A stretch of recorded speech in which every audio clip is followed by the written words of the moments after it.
ধরনের গাছ আছে যার কাঠের দাম সোনার চেয়েও বেশি। বাবু, আপনি ভুল জায়গায় এসেছেন। মায়াবনের গাছ বিক্রির জন্য নয়।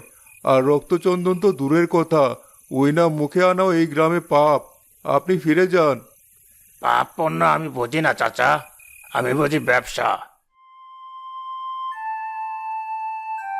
এই দেখুন, এটা শুধু কথা বলার ফি। এত টাকা? এটা তো সামান্য। যে আমাকে ওই রক্তচন্দন কাঠের সন্ধান দিতে পারবে আর আজ রাতেই এক টুকরো কাঠ এনে দিতে পারবে, তাকে আমি এর 10 গুণ টাকা দেব, আর শহরে একটা বাড়িও করে দেব। অসম্ভব সাহেব, আজ অমাবস্যার রাত। আজ রাতে জঙ্গলে ঢোকা মানে নিজের কবর নিজে খোঁড়া। টাকা দিয়ে জীবন কেনা যায় না। তুই চুপ কর তো। জীবন দিয়ে কি করবি যদি পকেটে পয়সা না থাকে? সারা জীবন তো ডাল ভাত খেয়েই কাটালি। সাহেব, আপনি ঠিক লোকই পেয়েছেন। এই গ্রামের একমাত্র বাঘের বাচ্চা আমি। বাহ, তোমার সাহস দেখে ভালো লাগলো। তোমার নাম কি হে ছোকরা? আমার নাম রতন। এই বনের প্রতিটি গাছ আমার চেনা। রক্তচন্দন কোথায় আছে সেটা আমি আন্দাজ করতে পারি। রতন, তুই কি পাগল হয়েছিস? তুই টাকার লোভে নিজের সর্বনাশ করবি? ওই গাছ সাধারণ গাছ নয়, ওটা বনের আত্মা। চাচা, জ্ঞান দিও না তো। আত্মা দিয়ে পেট ভরে না। সাহেব, আপনি অপেক্ষা করুন। আজ রাতেই আমি আপনার কাঠ এনে দেব। মনে রেখো রতন, কাজটা আজ রাতেই হতে হবে। সূর্য ওঠার আগে আমি মাল চাই। আমি গাড়িতেই অপেক্ষা করব। আপনি নিশ্চিন্তে থাকুন। রতন কথা দিলে কথা রাখে।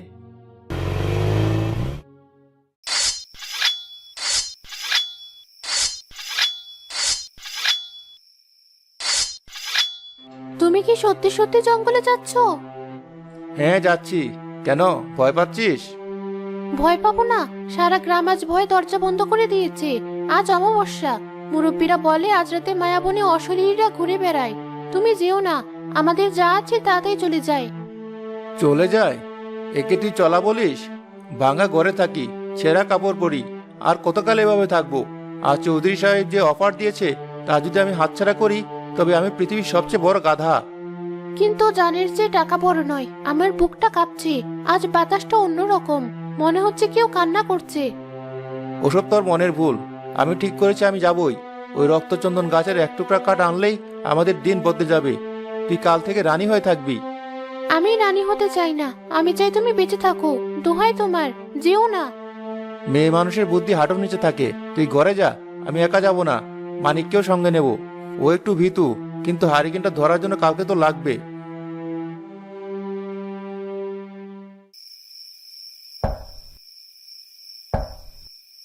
মানিক, এই মানিক, দরজা খোল। রতন, তুই এত রাতে কেন? বাড়ি যা ভাই, আমি দরজা খুলবো না। দরজা খুলবি নাকি ভাঙবো? বের হয়ে আয় বলছি। তোর কপাল খোলার ব্যবস্থা করেছি। কপাল খুলতে হবে না।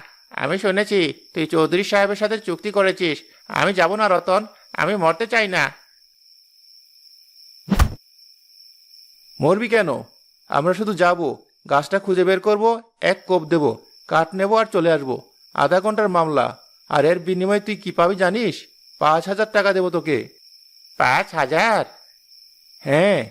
তুই জীবনে একসাথে 5,000 টাকা দেখেছিস? চল আমার সাথে, শুধু আলোটা ধরবি, বাকি কাজ আমার। কিন্তু রতন, শিকদার চাচা যে বলল। শিকদার চাচা বুড়ো হয়েছে, ওর মাথা খারাপ। চল বলছি, নইলে কাল সকালে গ্রামের সবাইকে বলবো তুই কত বড় কাপুরুষ।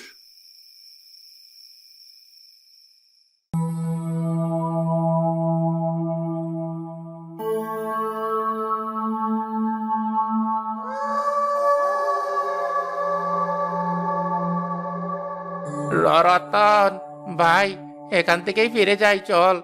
দেখছিস না জঙ্গলটা কেমন হাঁ করে আছে? মনে হচ্ছে আমাদের গিলে খাবে। চুপ কর, শব্দে আমার মনোযোগ নষ্ট হচ্ছে। হারিকেনটা উঁচুতে তোল। রতন, তুই কি শুনতে পাচ্ছিস? কি শুনবো? কে যেন ফিসফিস করে কথা বলছে। মনে হচ্ছে বলছে, ফিরে যা, ফিরে যা। ওটা বাতাসের শব্দ, গাছের পাতার ঘর্ষণ। তুই এত ভাবিস কেন বলতো? সোজা তাকা, ওই যে সরু পথটা দেখা যাচ্ছে, ওটাই গভীরে যাওয়ার রাস্তা। আমার পা চলছে না রতন, মনে হচ্ছে মাটির নিচ থেকে কেউ আমার পা টেনে ধরেছে। নাটক করিস না, দ্রুত পা চালা। যত দেরি করবি তত ভয় বাড়বে। চৌধুরী সাহেব অপেক্ষা করছে, টাকাগুলো চোখের সামনে ভাসছে না তোর? টাকার চেয়ে জীবন বড় ভাই। ওই দেখ, ওই গাছের ডালে ওটা কি জ্বলছে? চোখ। ওটা কি কোনো জানোয়ারের চোখ? আরে ওটা পেঁচা। তুই কি জীবনে পেঁচা দেখিসনি? চল, আর একটু এগুলোই আমরা সেই জায়গায় পৌঁছে যাব। আমার নাক বলছে রক্তচন্দনের সুগন্ধ খুব কাছেই।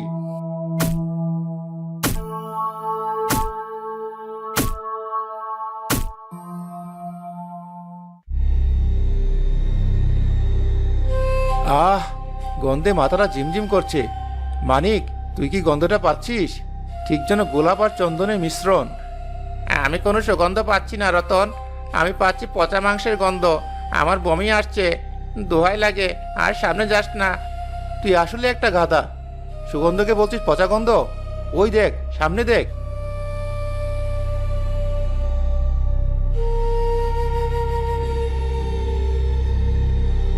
হাই সৃষ্টিকর্তা, এ কি গাছ? এ তো সাধারণ গাছ নয়। দেখ রতন, গাছটার গা থেকে কেমন ধোঁয়া বের হচ্ছে। এটাই এটাই সে রক্তচন্দন। চৌধুরী সাহেব ঠিকই বলেছিল, সোনার খনি। মানিক, আমরা বড়লোক হয়ে গেছি।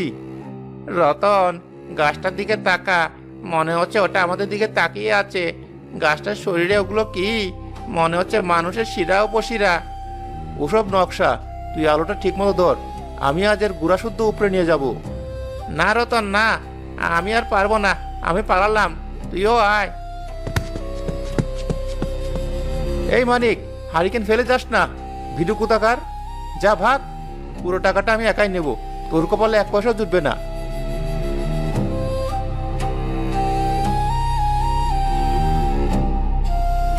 আহ, কি মসৃণ। মনে হচ্ছে পাথরের মতো শক্ত, আবার চামড়ার মতো নরম। মাফ করিস কাজ, তোকে কাটলে আমার 7 পুরুষের ভাগ্য খুলে যাবে। তোর তো আর প্রাণের মায়া নেই, তুই তো জড় পদার্থ। চৌধুরী সাহেব বলেছিল 1 টুকরো কাঠ, কিন্তু আমি কেন 1 টুকরা নেব? আমি পুরো ডালটাই কেটে নেব, যা থাকে কপালে। হেইয়া! কাঠ কাটার শব্দ হওয়ার বদলে কোনো নরম মাংসে কোপ বসার শব্দ হয়। এ কি? কাঠ কাটার শব্দ এমন হবে কেন?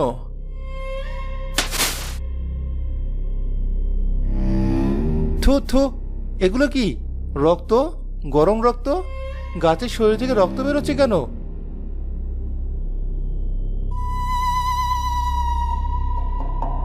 না না, এটা গাছের কষ। হ্যাঁ, রক্তচন্দন নাম তো এমনি এমনি হয়নি। কষটাই লাল। আমি ভয় পাবো না। তোর যত রক্তই থাকুক, তোকে আমি কেটে তবেই ছাড়বো।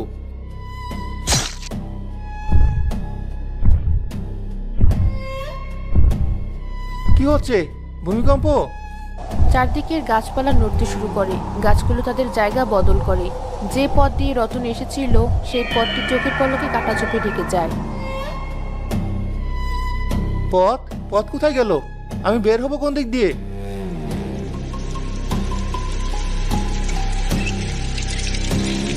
সরে যা, সরে যা বলছি। কে তোরা? আমাকে ভয় দেখাবি না। রতন, কে কে ডাকছে? সামনে এসো। তুই নিয়ম ভেঙেছিস।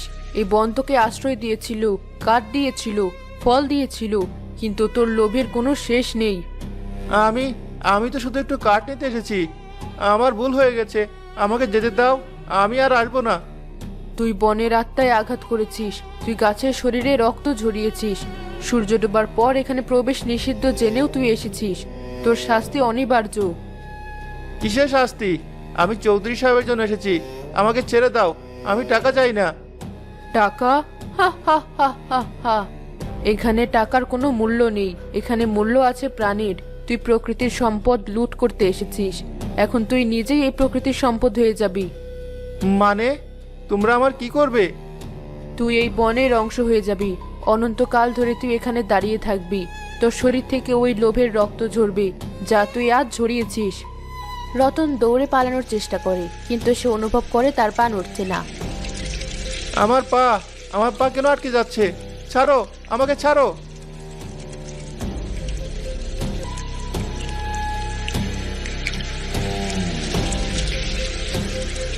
না না, এটা হতে পারে না।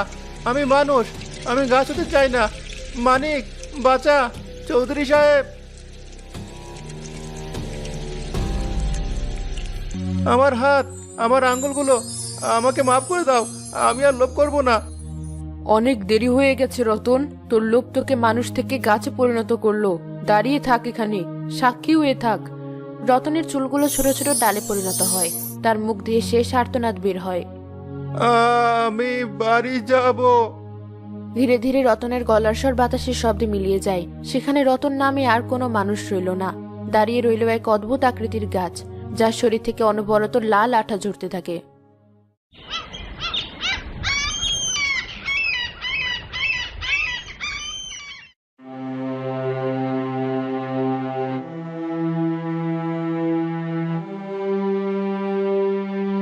কি আশ্চর্য, সকাল হয়ে গেল অথচ লোকটার কোনো খবরই নেই। আমার টাকাগুলো নিয়ে পালালো নাকি? সে পালাবে না সাহেব, সে আর ফিরবে না। আমি জানি সে ফিরবে না। তুমি তো ওর সাথেই গিয়েছিলে, তুমি ফিরে এলে আর ও এলো না কেন? নিশ্চয় তোমরা দুজনে মিলে কোনো ফন্দি করেছ। বাবু, আপনি এখনো বোঝেননি? মায়াবন কাউকে খালি হাতে ফেরায় না। মানিক ভয়ে ফিরে এসেছে, তাই সে বেঁচে গেছে, কিন্তু রতন লোভে পড়ে থেকে গেছে। আমি পুলিশ ডাকবো, আমি জঙ্গল সার্চ করব, আমার টাকার কার্ড দুটোই চাই।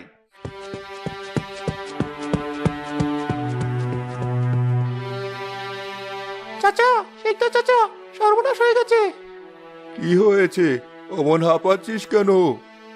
আমরা একটু ভিতরে গেছিলাম, সেখানে সেখানে একটা নতুন গাছ দেখেছি। গাছ? গাছ দেখে ভয় পাওয়ার কি আছে? সাহেব, গাছটা সাধারণ নয়। গাছটা দেখতে হুবহু মানুষের মতো, যেন কেউ হাত তুলে দাঁড়িয়ে আছে। আর আর গাছটার গা বেয়ে টকটকে লাল কোট পড়ছে, ঠিক যেন রক্ত। ওটা ওটা রতন। কি বলছো তুমি? মানুষ গাছ হয় নাকি?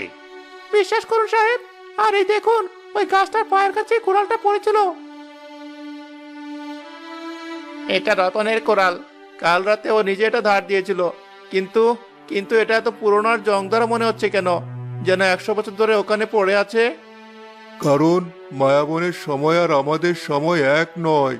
রতনের পাপ তাকে যুগের পর যুগ বন্দি করে ফেলেছে। সাহেব, আপনি যদি নিজের ভালো চান তবে এখনই এই গ্রাম ছেড়ে চলে যান। মায়াবনের বিচার শেষ হয়েছে, কিন্তু তার রাগ এখনো কমেনি। আপনার লোভের কারণে রতনকে আজ প্রাণ হারাতে হলো। পরবর্তী শিকার আপনিও হতে পারেন। আমি আমি বুঝতে পারিনি এমনটা হবে। আমি যাচ্ছি।